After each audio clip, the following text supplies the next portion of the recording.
প্রিয় শ্রোতারা, আমরা অনেকেই শিলিগুড়ি বা দার্জিলিং গিয়েছি, হয়তো ঘুরতে বা কর্মসূত্রে, এবং হয়তো আপনার অনেকবারই চোখে পড়েছে একখানা মূর্তিতে। তুষার ঢাকা পোশাকে দাঁড়িয়ে আছেন এক মানুষ, হাতে পতাকা, মুখে বিজয়ের এক নিঃশব্দ অহংকার। তেনজিং নোরগে। নামটা যেন পর্বতেরই আরেক নাম, কিন্তু এই নামের পেছনে যে একটা রক্তমাখা সংগ্রাম, অসীম ধৈর্য আর এক অসম্ভব স্বপ্নের সত্যি হয়ে ওঠার গল্প লুকিয়ে আছে, তা হয়তো আমরা অনেকেই জানি না। আজ সেই অজানা গল্পটাই আপনাদের শোনাতে চলেছি। সেই সময়টা 1914 সাল। নেপালের খুমজুং গ্রামে জন্ম নেন এক সাধারণ ছেলে। নাম রাখা হয় তেনজিং নোরগে। অর্থ ধনসম্পদে ভাগ্যবান ধর্মিষ্ঠ ব্যক্তি। কিন্তু ভাগ্যে তখন ধন সম্পদ কিছুই ছিল না, বরং ছিল শুধুই দারিদ্র্য, পাথুরে রাস্তা আর একটা না ফুলনো শীত। তার ছোটবেলা কেটেছে কঠোর পরিশ্রম আর পাহাড়ের কোলে বেড়ে ওঠা শারীরিক কষ্টের মাঝে। পড়াশুনো বেশি হয়নি, কিন্তু পাহাড় চেনা আর লড়াই করা, এ দুটো জিনিস তখন থেকেই তার রক্তে মিশে গিয়েছিল। শেরপা পরিবারে জন্ম নিয়েছিলেন তিনি। শেরপা মানে যারা পাহাড়ে পথ দেখায়, বোঝা বইয়ে সাহায্য করে অভিযাত্রীদের। কিন্তু তেনজিং চেয়েছিলেন শুধুই বোঝা টেনে অন্যকে শৃঙ্খজয় করতে সাহায্য করা নয়, নিজে একদিন ছুঁতে চান সেই সর্বোচ্চ শিখর, যেটা তখনও মানুষ স্পর্শ করেনি, মাউন্ট এভারেস্ট।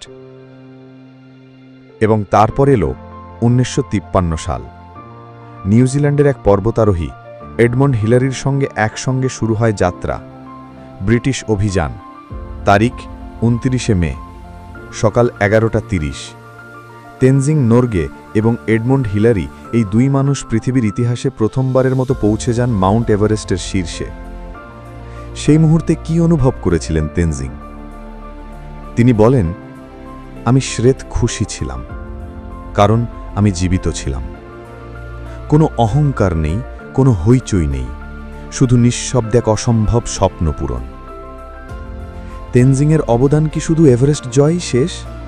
না, তিনি সেই প্রথম বাংলা ভাষাভাষী মানুষদের মনে স্বপ্ন জাগিয়ে দিয়েছিলেন, যা আমরাও পারি।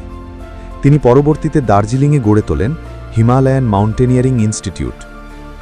অসংখ্য ছেলেমেয়েকে প্রশিক্ষণ দিয়েছেন, সাহস জুগিয়েছেন। ভারতের সর্বোচ্চ বেসামরিক সম্মান পদ্মভূষণ পেয়েছিলেন তিনি। এমনকি নেপাল ও ভারত দুই দেশই তাকে তাদের গর্ব বলে গণ্য করে। তেনজিং ছিলেন একাধারে ভারতীয়, নেপালি এবং মানবতাবাদী। তিনি পাহাড় জয় করেছিলেন ঠিকই, কিন্তু সেই পাহাড় যে তার নিজের মনোবল ছিল, সেটা বোঝা যায় তার জীবনের প্রতিটা ধাপে।